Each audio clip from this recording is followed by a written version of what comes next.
Bismillahirrahmanirrahim. Pantun dulu udah ya? Oh ya.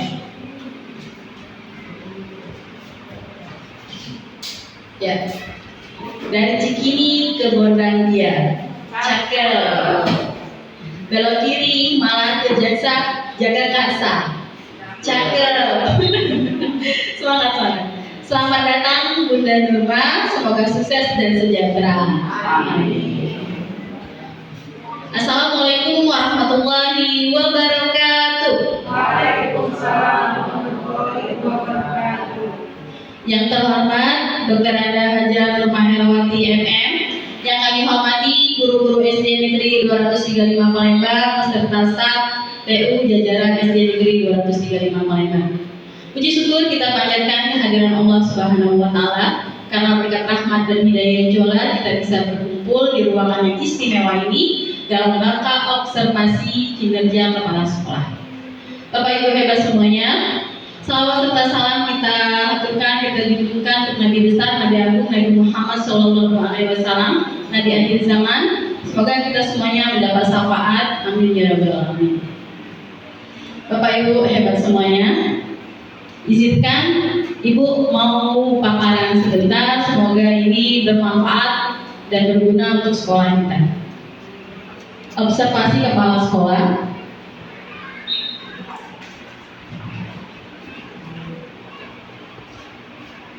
Ini profil SD Negeri 235 Palembang. Seperti yang kita ketahui, nama SD kita SD Negeri 235 Palembang, NPSN-nya NSS, alamat, akreditasi B, Instagram kita tetap nama kita SD Negeri 235 Palembang, Facebook juga sama, dan PMM kita di Platform Merdeka tetap SD Negeri 235 Palembang. Profil saya, seperti yang Bapak Ibu ketahui semuanya, nama saya Heriani, sarjana pendidikan GR, NIK-nya, pangkat, tanggal lahir, alamat, aktivitas saat ini, Kepala SD Negeri 235 Palembang, pengajar praktek angkatan 11, aktivis SGI. Nah, ini guru dan staf SD Negeri 235 Palembang, jumlahnya ada 32, PNS ada 7, P3K ada 20, Honda ada 1, tenaga perpustakaan Honda kita ya, honor ada 4, jumlahnya 32. Ini jumlah siswa, jumlahnya 547, laki-laki 298, perempuan 249. Rombel kita ada 19. Nah, ini rapor pendidikan kita.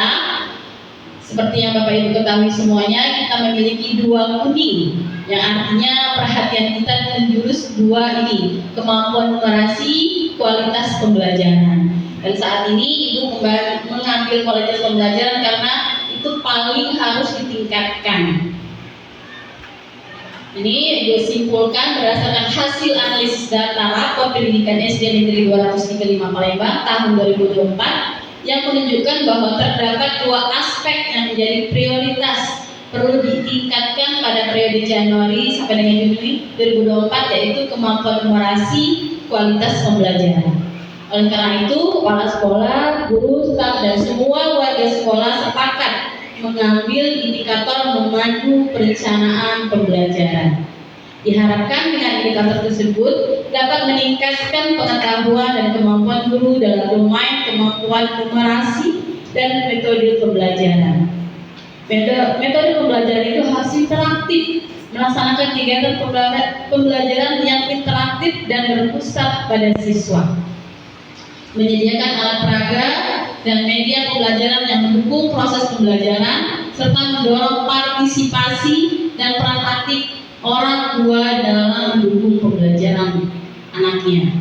Kami berharap kegiatan yang telah kami laksanakan dapat bermanfaat bagi semua pihak yang terlibat dalam proses pembelajaran di SD Negeri 235 Palembang, khususnya bagi siswa, guru, dan orang tua.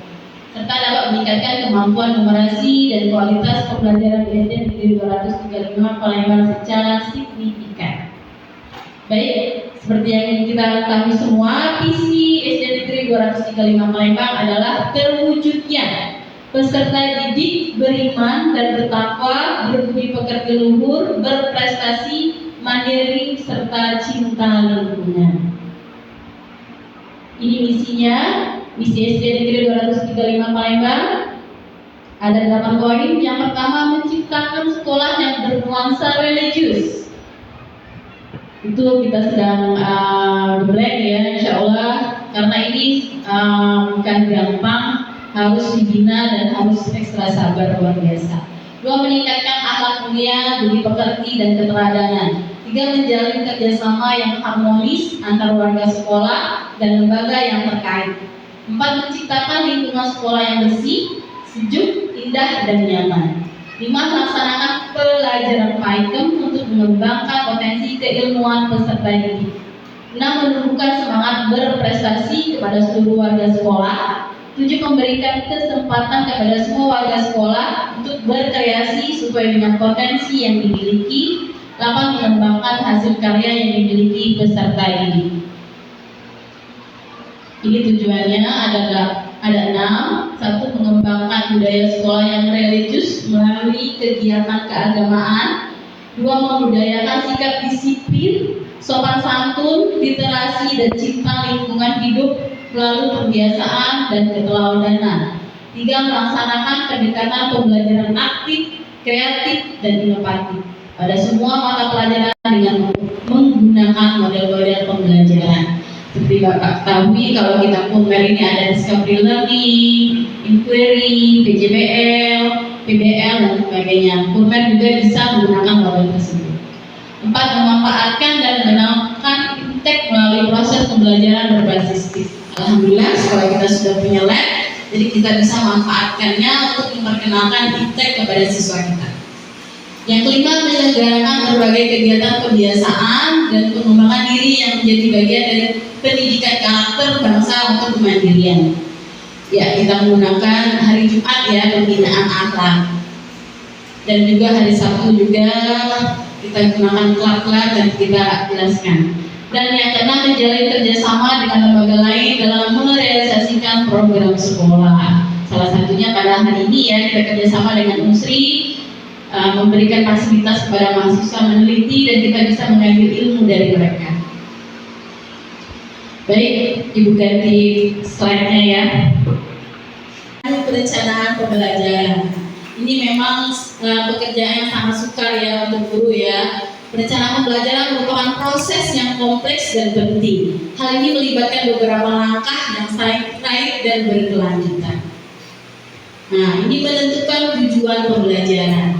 Tujuan pembelajaran merupakan panduan utama dalam perencanaan. Mereka menentukan apakah yang diharapkan siswa capai setelah mengikuti pembelajaran. Ya, ada kognitif, ada efektif, psikomotor ya. Kognitif itu sendiri meliputi pengetahuan, pemahaman, dan aplikasi.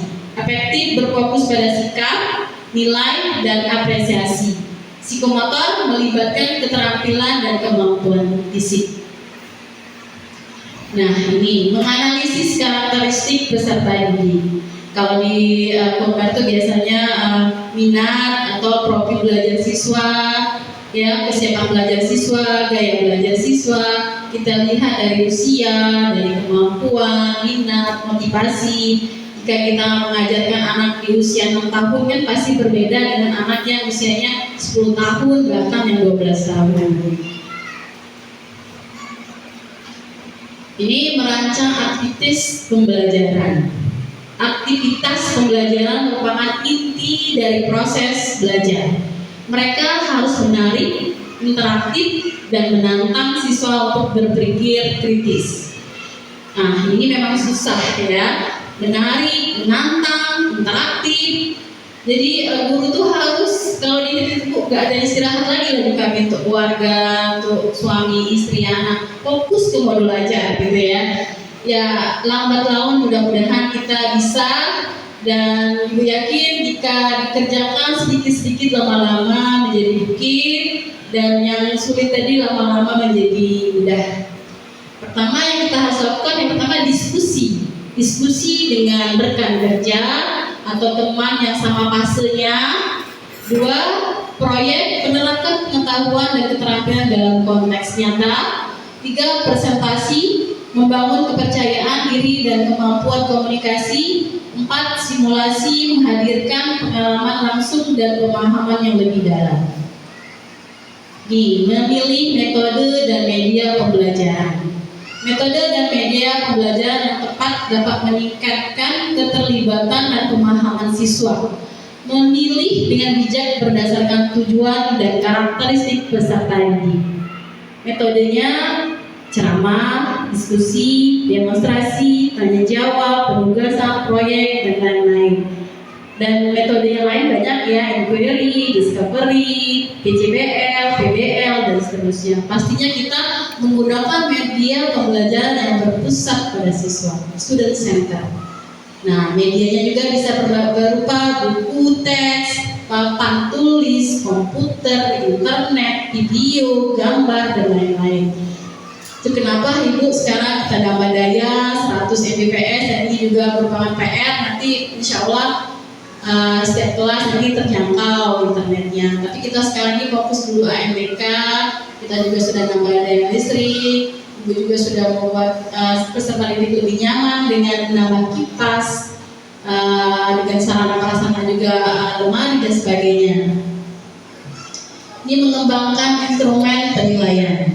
Penilaian sesuai dengan yang dikatakan Pak Audrey tadi ya, ini juga sangat penting. Penilaian bertujuan untuk memantau kemajuan siswa dan mengidentifikasi area yang perlu ditingkatkan. Instrumen penilaian harus relevan dengan tujuan pembelajaran. Ya, penilaian bisa berupa tes tertulis, menilai pemahaman konseptual dan kemampuan menyelesaikan masalah. Kedua, portofolio menunjukkan pertumbuhan dan perkembangan siswa. Ketiga, observasi menilai keterlibatan dan partisipasi siswa. Tes tertulis juga bisa ada dua ya. Tes apa Bu? Tes formatif dan ya sumatif. Kalau diagnosis itu termasuk tes apa? Tes formatif ya. Asesmen diagnostik. Lanjut, menyusun rencana pelaksanaan pembelajaran. Rencana pelaksanaan pembelajaran RPP atau modul ajar merupakan panduan bagi guru dalam menjalankan proses pembelajaran. Mencantumkan semua aspek yang relevan seperti tujuan, aktivitas, metode, dan penilaian. Ya, tujuan ini juga berpusat ke CP tadi ya. Lalu ada tujuan dan ATP. Satu, pembukaan menyampaikan tujuan dan motivasi siswa. Dua, kegiatan inti melaksanakan aktivitas pembelajaran yang direncanakan. Tiga, penutup meringkas materi pembelajaran, memberikan refleksi dan memberikan umpan balik.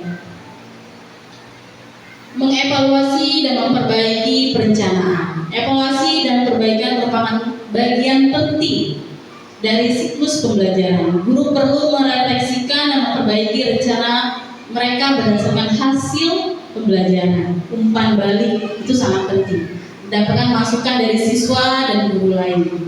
Data, menganalisis hasil penilaian untuk mengidentifikasi area yang perlu ditingkatkan. Yang terakhir, refleksi, memikirkan kembali proses pembelajaran dan mencari cara untuk meningkatkannya. Ya, lanjut ke kalau kita di PMN memilih memandu perencanaan pembelajaran. Sebelum Ibu melanjutkan paparan Ibu mau tanya dulu nih pada Ibu, Bapak Ibu semuanya, mengapa kita harus membuat perangkat pembelajaran? Ada yang bisa? Ada yang bisa mau jawab? Silakan, tepuk tangan. Gak apa-apa, salah. Bismillahirrahmanirrahim. Assalamualaikum warahmatullahi wabarakatuh. Izin menjawab, mengapa kita perlu menyusun perangkat pembelajaran? Karena perangkat pembelajaran ini adalah sebuah rencana yang mana nantinya kita akan gunakan sebagai panduan kita untuk melaksanakan kegiatan pembelajaran. Karena kalau kita tidak punya perencanaan dalam kegiatan pembelajaran, maka kita tidak bisa mencapai tujuan pembelajaran itu sesuai apa yang kita inginkan kepada peserta didik. Karena tujuan ini dicapai harus dengan penuh perencanaan dan harus dengan strategi. Begitu juga dengan asesmennya harus kita susun secara matang dan sesuai dengan apa yang kita inginkan. Mungkin itu secara singkat mengapa kita harus menyusun perangkat pembelajaran. Baik, terima kasih Pak Nopri. Ada yang mau menambahkan lagi ibu-ibunya atau ada lagi? Silakan Bu Fitri mungkin.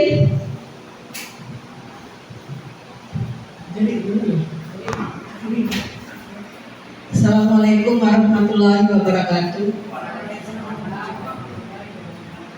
Di sini kita harus merancang pembelajaran itu, yaitu untuk merancang sebuah proses pembelajaran yang akan kita jalankan kepada peserta didik. Dengan adanya merancang pembelajaran, semua proses pembelajaran itu akan berstruktur dan bertujuan mencapai tujuan pembelajaran tersebut. Itulah saya akan. Terima kasih pada Pak Nopri dan Bu Fitri, sudah benar semua ya. Jadi kita wajib membuat perangkat pembelajaran karena apa yang dikatakan, kita mengutip kata dari Yusuf Kala, pekerjaan yang baik tanpa rencana itu arsip, tidak akan berhasil dengan maksimal. Tapi kalau misalnya pembelajaran dilaksanakan dengan baik dan praktiknya juga baik, insya Allah kita akan mendapatkan tujuan secara maksimal dan optimal sesuai dengan harapan kita semua. Selanjutnya, bagaimana pengalaman Bapak Ibu dalam merancang pembelajaran? Ada yang bisa jawab? Mungkin Bu Tami? Bisa diulang Bu tadi pertanyaannya Bu? Bagaimana pengalaman Ibu dalam merancang pembelajaran? Kalau pengalaman saya Bu, khususnya saya memegang kelas 2 ini Bu ya, untuk membuat perencanaan saja saya itu masih kurang pemahaman, saya masih belajar untuk masalah nomor ini Bu. Karena dikarenakan kelas 2 ini lebih dikhususkan untuk lebih diperbanyak latihan membaca, menulis, berhitung. Latihan membaca, menulis, berhitung itu untuk kelas 2 ini.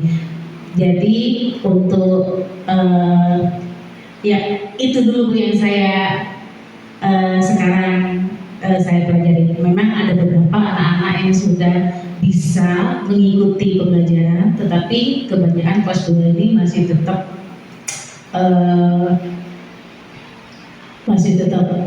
itulah yang saya bilang tadi. Iya, itu saja mungkin. Terima kasih Bu Tami. Yang menambahkan, ibu-ibu, bapak-bapak, boleh? Baik, menambahkan tadi pengalaman merancang kegiatan pembelajaran. Jadi di kurikulum baru saya sendiri mengajar di kelas 6, masih kurikulum 2013. Namun saya menyesuaikan dengan kurikulum yang sekarang berlaku, yaitu kurikulum Merdeka. Jadi walaupun masih menggunakan KD, saya menyesuaikan membuat perencanaannya dengan menggunakan asesmen dulu, diagnosis terlebih dahulu. Karena dilihat dari kemampuan peserta didik saya di kelas 6 ada 3 tingkatan, ada yang mahir, ada yang sedang, dan ada juga yang perlu bimbingan. Nah, dari asesmen ini saya gunakan untuk merancang kegiatan pembelajaran yang sesuai dengan kebutuhan anak ini.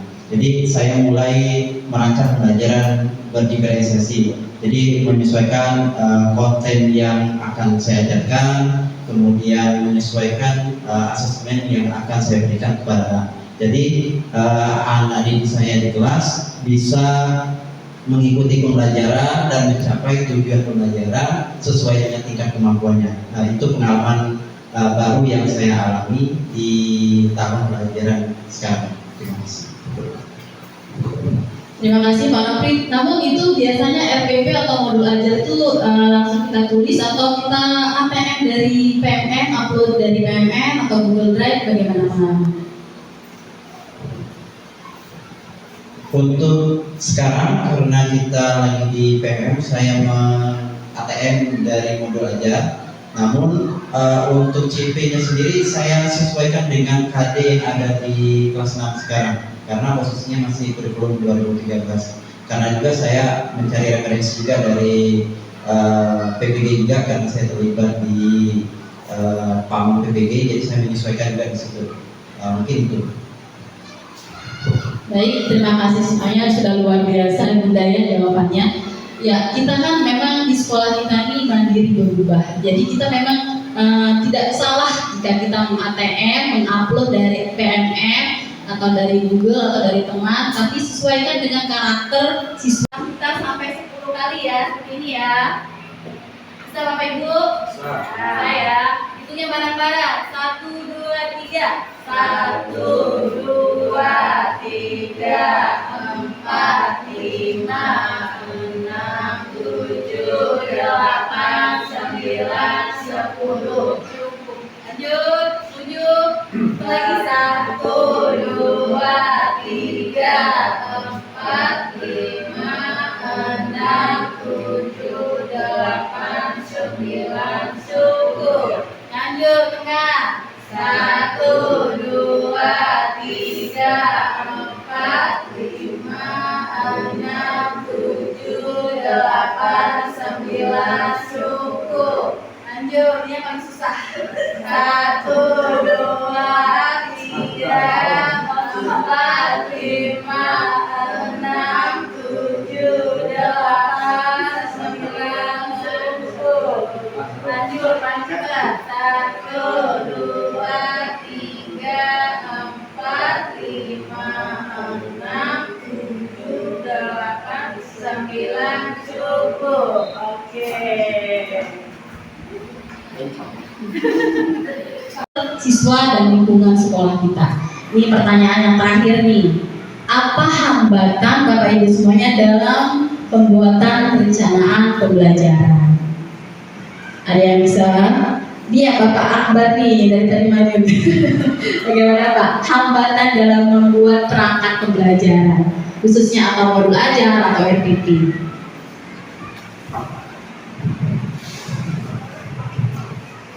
Oke, bismillahirrahmanirrahim. Assalamualaikum warahmatullahi wabarakatuh. Oke, untuk hambatan atau kendala yang saya alami Bu, khususnya untuk membuat modul ajar atau RPP itu masih bingung Bu, terkendala materi Bu, karena kita di kurikulum Merdeka ini khususnya pelajaran PJOK itu kan kita belum ada bukunya, Jadi sekarang yang saya bingung itu materi yang saya ajarkan itu harus sesuai juga dengan buku atau cuma berdasarkan modul ajar. Itu aja. Terima kasih.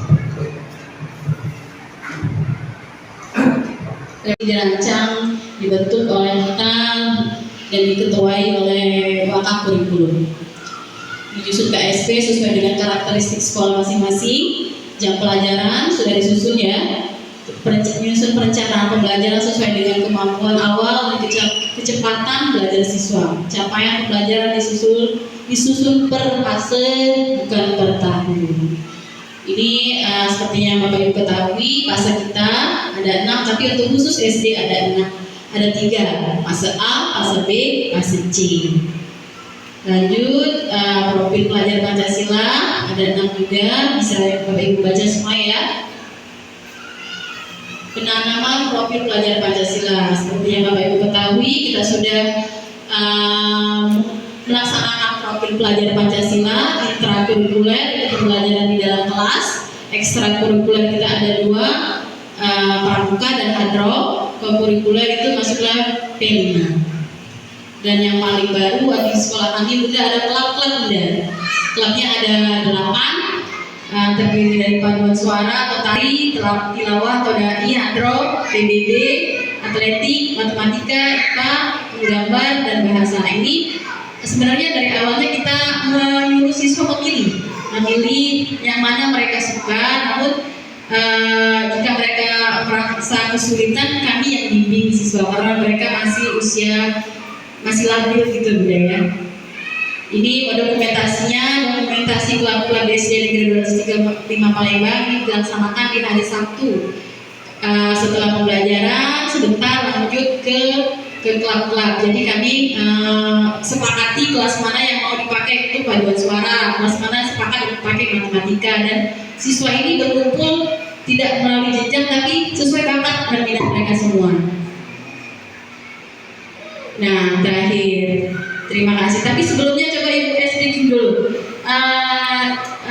Panduannya ikuti yang Ibu dengar, ya.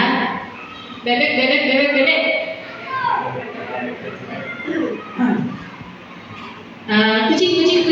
Kucing. Ada berapa macam bebek? Ada berapa jumlah bebek? Nah, fokus sekarang Bunda. Sudah fokus semua ya, baik. Terima kasih Bapak Ibu semuanya. Terima kasih sudah aktif, sudah mau bekerja sama dengan Ibu guna untuk menyukseskan observasi kita di pagi ini. Ibu akhiri Bunda ya. Wabillahi taufiq wal hidayah. Wassalamualaikum warahmatullahi wabarakatuh.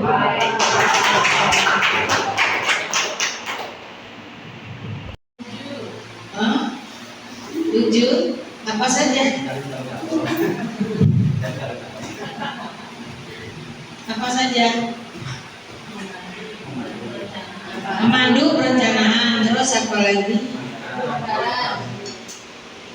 Apa lagi? Anggaran. 235.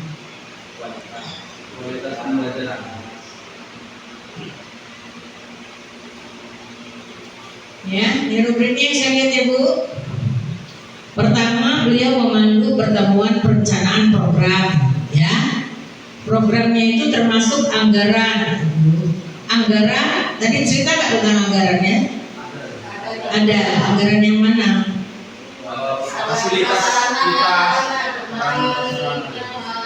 Fasilitas ya, tapi tidak terlalu terbuka gitu ya. Oke.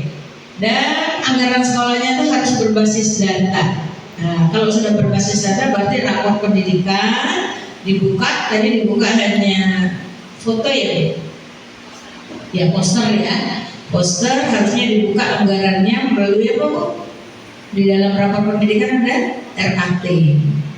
RKT-nya harus diklik sesuai dengan memandu pertemuan perencanaan program. Program Ibu tadi apa ya kira-kira? Kita ambil target 1 nih. Para sekolah mimpin diskusi. Tadi beliau diskusi atau menjelaskan atau gimana? Diskusi apa? Ciri-ciri diskusi itu seperti apa? Ada tanya jawab. Terus berikan masukan. Yang memberikan masukan siapa? Ibu ya. Nah, untuk yang poin terakhir ada nggak beliau memberikan ringkasan yang jelas dari hasil pertemuan dan tidak lagi diperlukan. Ada conclusion nggak nih? Menurut Bapak Ibu ini dengar tadi setelah habis ini untuk perilaku yang pertama memimpin diskusi, fokusnya mencapai tujuan ya. Tujuannya tadi apa Bu? Agar Ibu Bapak Guru bisa menyusun perencanaan pembelajaran baik dalam bentuk modul ajar ataupun RPP, termasuk metodenya, model pembelajaran dan lain sebagainya. Ini sudah beliau dengar nih kontribusi peserta, cerita keluh kesahnya Ibu gitu ya, kesulitan, apa yang kira-kira perlu lagi akan dibahas. Juga sudah mengarahkan diskusi ke betul 1, 2. Yang ketiga saya nggak dengar.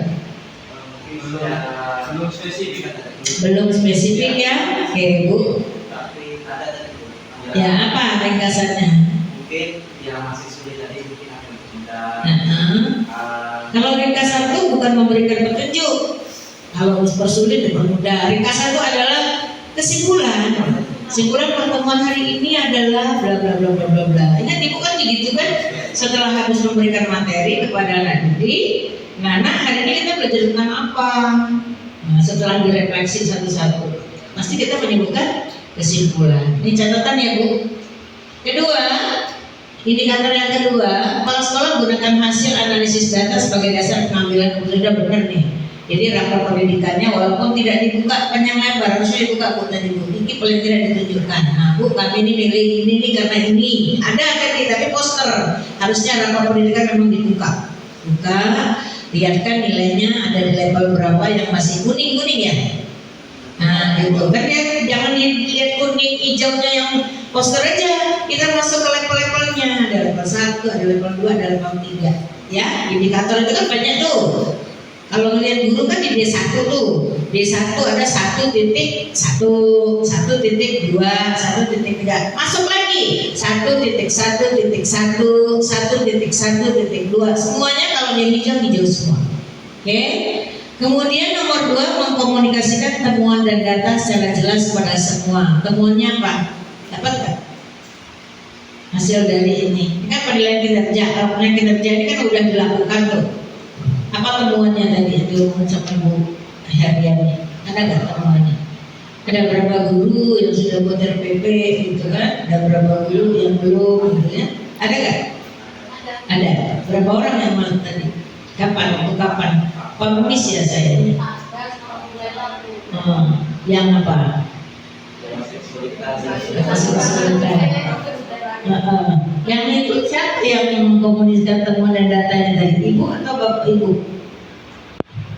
Ibu atau bapak ibu yang ngomong tentang temuan? Kalau temuan itu siapa yang nemukan? Ya, nanti begitu caranya ya. Termasuk Ibu Heriani waktu mengobservasi guru yang dilihat ini butir-butir inilah apa sih maksudnya? Nah, udah ada temuan, oke saya anggap ada ya. Dan terakhir mengevaluasi nih, evaluasi keputusan dibuat dan bersedia menyesuaikan rencana. Setelah kita ngobrol-ngobrol, setelah menyimpulkan pasti ada evaluasi keputusan. Lalu akan menyusun rencana berikutnya seperti apa. Klub-klubnya banyak katanya tadi. Dari klub banyak itu mana yang kira-kira akan dijadikan prioritas? Sebanyak-banyak itu, nggak mungkin semuanya. Jadi prioritasnya apa nih sekarang? Ibu tadi kan bingung, sudah buat ini mau ini lagi, sudah ini buat ini lagi. Jalan keluarnya tadi mulanya mau diminta guru-guru belajarnya mandiri dulu. Setelah mandiri dulu, kita nantinya di kegiatan apa? Kombel gitu. Kalau kombelnya sekarang sebulan sekali. Untuk mengefektivitaskannya, kalau 1 bulan sekali tidak bisa memecahkan temuan dan data tadi, ayo maju jadi sebulan 2 kali. Nah itu paling tidak evaluasinya. Sebulan sekali berarti pembelajaran. Monitoring jalannya seperti apa? Selain menjadi fasilitator, kepala sekolah itu menjadi evaluator, menjadi monitor kegiatannya tidak waktu observasi saja. Kalau observasi itu cuma 6 bulan sekali.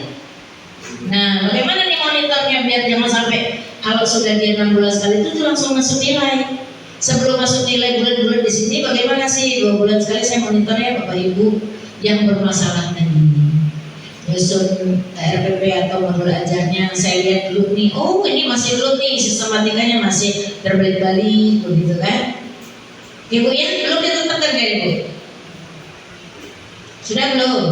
Tadi untuk kegiatan diskusi belum ya? Nah, karena perilaku yang dianjurkan tuh mendefinisikan kriteria spesifik. Nah, dikatakan Bapak Ibu itu sudah baik apabila Ibu membuat minimal 1 kali pertemuan 1 RPP.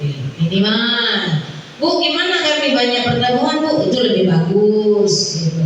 Jangan los. Nah, materi tentang CP ini ada, CP yang keduanya nggak dibuat lagi, RPP modul ajar bolong. Terus lagi bulan depan bolong lagi. Jadi komitmen kita di sini. Ibu nanti dikatakan baik waktu ekimnya bagaimana? Dikatakan sangat baik kalau ibu kuat setiap kali masuk kelas ada modul ajar. Baru boleh dapat nilai sangat baik. Kalau ibu masih bolong-bolong, walaupun meng-ATM, di KM-nya tadi berubah, tapi ibu tidak meng-ATM semua, langsung ambil saja punya teman dari mana saja, langsung pakai. Nah berarti nggak bisa sangat baik nih. Gimana, sepakat nggak? Nah, begitu menurutnya, menurut Ibu Heriani tadi. Iya Bu, nah jadi jangan ada rasa bahwa kenapa dia sangat baik, kok saya baik. Nah dari mandu pelajaran, perencanaan pembelajaran diputuskan hari ini. Yang akan dapat nilai sangat baik, kita sepakat ya, semua guru yang menyusun rangka pembelajarannya secara rutin, berkala, dan terus-menerus. Kalau yang kadang-kadang udah besar, sangat baik, setuju nggak? Setuju, katanya. Itu dia yang namanya kriteria. Terus Bapak Ibu tetapkan nih, nanti saya akan menetapkan cara monitornya ya.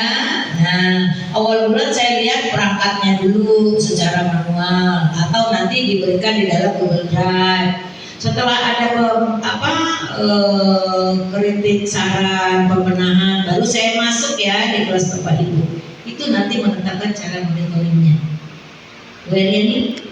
Dan yang ketiga, udah bagus, sudah melibatkan guru, termasuk peserta didik untuk ngajar nanti bagaimana, dan pihak lain. Nah, pihak lainnya saya belum dengar. Kita melibatkan siapa? Kalau tadi kan orang datang ke sini kan punya mau dari Unsri. Dia kan mau riset ya untuk S2-nya. Nah, berarti orang yang punya mau. Nah, sekarang kita yang menggait orang itu seperti apa? Siapa? Ini kegiatannya perencanaan pembelajaran tuh ngapain juga bisa. Sama SDI juga udah. Tapi nggak diceritain. Nah, harus diceritain terus dimasukkan dalam PPT ini Bu yang sudah kami lakukan, yang melibatkan. Iya, gambarnya nggak cerita. Siapa yang ada di sana? Kalau Babinsa bukan untuk perencanaan pembelajaran ya. Oke. Iya, kedisiplinan tapi bukan untuk perencanaan, itu untuk prosesnya. Oke Ibu, jadi ingatkan lagi, kita masih banyak nih 6 bulan sekali. Kemarin sudah dibahas di SD 226 Ibu Heriani, bahwa yang pertama menetapkan memandu perencanaan pembelajaran tidak serta-merta ditetapkan. Ibu milih kan? Milihnya dari mana orang nih? Milihnya dari rapor pendidikan. Oke. Kemudian target perilakunya ada 3. Walaupun Ibu Heriani nanti milih 1, coba pilih 1 atau pilih 3, saya lihat. Ya, apalagi 3-3-nya. Nah, 3-3. Bagaimana? Nah, inilah yang nanti buat catatan opsional ini kelihatannya di rubrik. Begitu ya Bu? Ibu juga waktu dinilai sama Ibu Heriani kelihatannya dari rubrik. Terus diteliti dulu kata-katanya mau apa. Oke, pertanyaan guru kepala sekolah pembelajaran. Monitoring jalannya seperti apa? Selain menjadi fasilitator, kepala sekolah itu menjadi evaluator, menjadi monitor kegiatannya tidak waktu observasi saja. Kalau observasi itu cuma 6 bulan sekali. Nah, bagaimana nih monitornya biar jangan sampai kalau sudah dia 6 bulan sekali itu langsung masuk nilai. Sebelum masuk nilai bulan-bulan di sini, bagaimana sih 2 bulan sekali saya monitornya Bapak Ibu yang bermasalah tadi. Nyusun RPP atau modul ajarnya, saya lihat dulu nih, oh ini masih belum nih, sistematikanya masih terbalik-balik, begitu kan? Ibu ya, belum ditetapkan kan Ibu? Sudah belum? Tadi untuk kegiatan diskusi.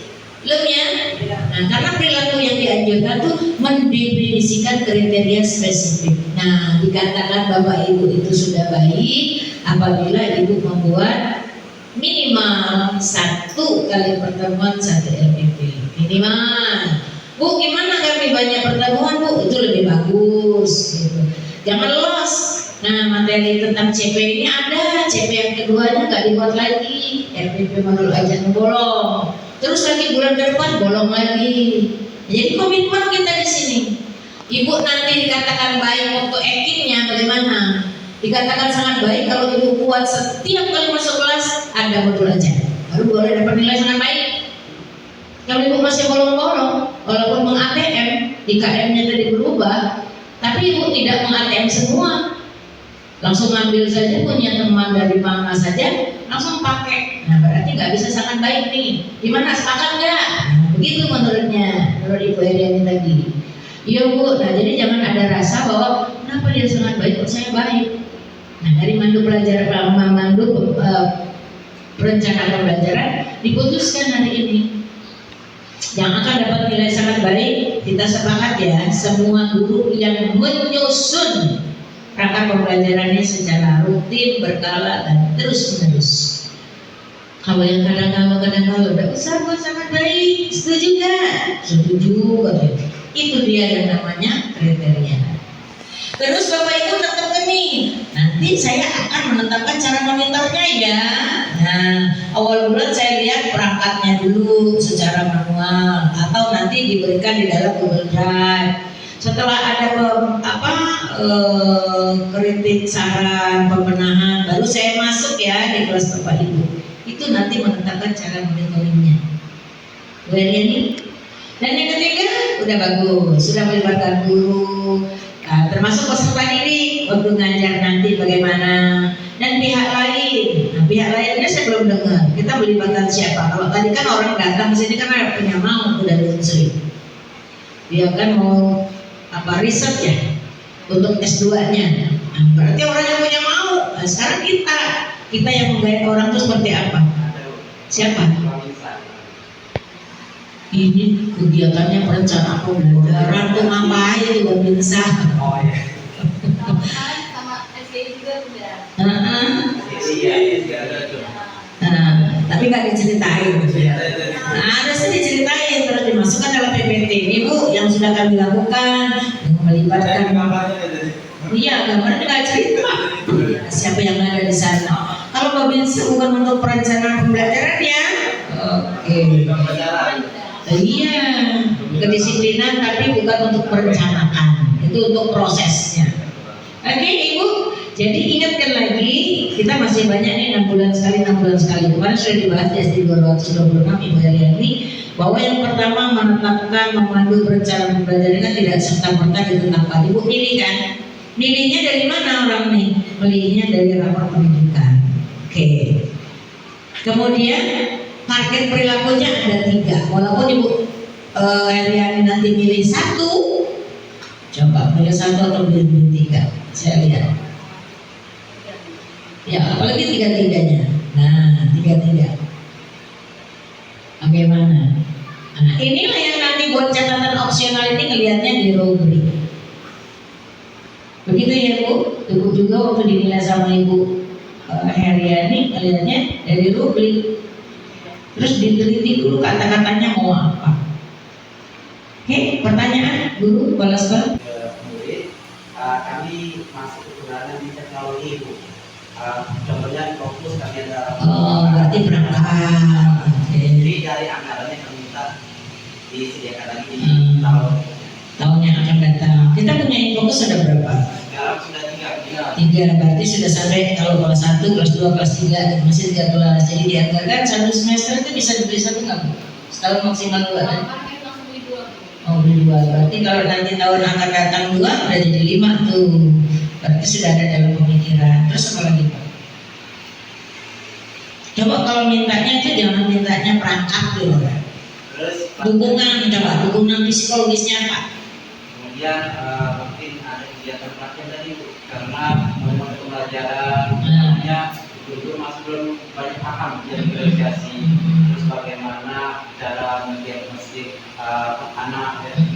Bagaimana istilah diagnostik itu nggak dipakai lagi Pak. Kalau di kurikulum Merdeka untuk SD itu dipakai di SMK, namanya asesmen awal awalnya. Ya. Masih bingung. Terus kemudian dalam kegiatan pembelajaran itu bagaimana sih memandu anak, misalnya anak yang ini pembelajaran berdiferensiasi. Nah ini masukkan dalam program Komdel Bapak Ibu. 1, pelatihan tidak harus menggunakan narasumber dari luar. Ibu Anda ini adalah seorang kapiten. Lalu, nah jadi beliau juga bisa buatnya di mana? Di Kombel, tapi Kombelnya hanya 1 jam. Ambil waktu hari Sabtu begitu kan. Setelah anak diberikan pelajaran sedikit permisi dengan orang tua, kami akan menambah meningkatkan kompetensi di TK ini. Kami akan ada pelatihan. Ayo dari pagi sampai siang lah, sampai jam 1 jam 2. Barang-barang keluar snack, makan model, gitu kan bisa. Tidak harus kami narasumber dari luar yang perlu duitnya banyak. Karena saya yakin tidak juga di sini nanti kombal-kombal ngundang lah nanti dari Ibu Linda, boleh. Sudah ngomong berasa bela Bu Linda ya, yang penting Bu Linda ongkosnya bisa ngojek sampai sini kita antar deh. Nah begitu, tidak harus ngambil dari PGP, BPMP begitu ya. Kalau saya untuk saat ini bukan tidak mau, Ibu, binaan saya ini 102. Jadi untuk bisa datang ke satu tempat itu sulit banget saya Pak bagi-bagi. Hari ini saja saya 4 ya, 4 sekolah ya, 3 karena siang nanti saya ada kerja. Kemarin saya batalin itu, ada yang dimajukan, ada yang dimundurkan untuk observasi, saya bingung-bingungan. Ya, nah jadi yang perlu ini nanti akan berikan rekomendasi. Pertama adalah Ibu harus meringkas, kan lain kali. Harus ada kesimpulan, dan kesimpulannya itu jelas. Kesimpulan kita pertama hari ini, ayo Pak, ayo Bu, apa kesimpulan? Kalau Ibu sendiri nggak bisa menyimpulkan, kita tanya seperti apa kesimpulan pelajaran hari ini? Bla bla bla bla bla. Ayo kita rangkul bersama. Itu yang pertama nanti saran saya ya. Kemudian yang kedua, kepala sekolah menggunakan hasil data ini, apa yang harus saya lakukan? Ibu harus apa nih? Disarankan apa nih? Ya, harus mengevaluasi ya. Harus mengevaluasi. Ibu melaksanakan evaluasi tidak hanya dalam observasi. Evaluasi itu bisa dilakukan dalam monitoring. Ini hubungannya dengan ini. Dan menetapkan kriterianya. Kalau sekolah harus menetapkan kriteria secara spesifik, realistik, dan dapat diukur untuk memonitoring efektivitas pelaksanaan rencana pembelajaran yang dilakukan oleh guru. Ya, sepakat. Sebulan sekali ya, saya tunggu di Google Drive saya, RPP Bapak Ibu. Itu satu. Nanti setelah saya cek ada perubahan, perbaikan, kemudian Ibu Bapak udah siap 14 hari berikutnya, saya masuk tuh. Ditutup nilai normatif, gunanya untuk feedback, Ibu. Tugas kepala sekolah ini adalah pemimpin pembelajaran, paling tidak dia memperbaiki bagaimana dari perangkatnya, bagaimana dari prosesnya, bagaimana dari assessment. 3 macam itu. Siap Ibu melihat, ya. Nah kalau yang lain-lain udah cocok. Jadi dari perilaku ini 1, dari yang ini 1. Kalau yang di atas ringkasan. Gimana Bu Ereni? Setuju? Pakat ya. Jadi saya orangnya begini Bu, kalau mereka nilai, jangan sampai bilang, aku rasanya nggak bagus ya. Tapi kok aku nilainya kok gini ya? Nah kalau gini kan saya floor saja, saya tinggal nulis nanti di dalam actingnya gitu ya. Ada pertanyaan lain? Gak ada? Cukup. Apanya? Itu tergantung kesepakatan, bukan saya. Kompetensi dan tema untuk P5 ada, modul proyek terakhir assessment. Hanya itu, nggak banyak-banyak kok. Buatnya nggak bisa sendiri Bu, ayo kerjasama. Satu kelas ada satu level ada beberapa lokal. Satu berapa? 3. Nah kan enak berbagi. Tapi samakan persepsi dulu, jangan sudah dibuat sama-sama. Ini ya, pasti. Nah, coding apa buat kayak ini? Lain dengan punya aku, jadi samakan dulu persepsi. Kita buat yang 4 ya, sekali-sekali kita buat yang 13 komponen ya, boleh begitu. Saling lihat, sudah merasa pasti, masukkan Google Drive, lihat lagi dari tim kecil, udah oke. Mudah-mudahan tahun depan nggak berubah ininya. Jadi kalau mau nanti pindah-pindahin guru kelas minimal 2 tahun, 3 tahun ya Bu, biar mereka nggak sulit tuh. Hari ini tahun kelas 1, nanti kelas 4 kebingungan mereka, gitu ya. Jadi mantap-mantap Ibu lihat, oh ini cocok nih di fase A, ini cocok gitu. Kalau udah cocok, ya langsung ngomong Bu, mohon maaf saya pindahkan Ibu untuk tahun ajaran akan datang di fase ini. Berdasarkan hasil monitoring, evaluasi dan penilaian. Ada kan guru yang nggak cocok, gawinya marah-marah dari kelas 1. Buntu marah, Dodoit marah. Oke, hanya itu Bapak Ibu. Terima kasih atas segala perhatiannya. Tepat waktu kita ya. Karena jam 9 saya sudah ada di SD 234 ya. Iya, Pak Mukmin. Ya, selamat bekerja Ibu. Semoga selalu sehat dan sukses. Salam bahagia. Assalamualaikum warahmatullahi wabarakatuh. Ayo.